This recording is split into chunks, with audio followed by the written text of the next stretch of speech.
के आएको नि हिजो अर्थक्वेक आएको हो ए अनि अर्थक्वेकसँगै साह्रै डर लागेन नि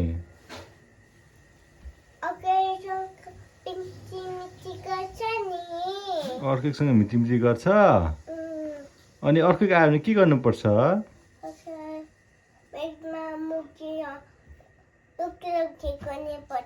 ए अनि अर्थक्वेक आयो भने के हुन्छ नि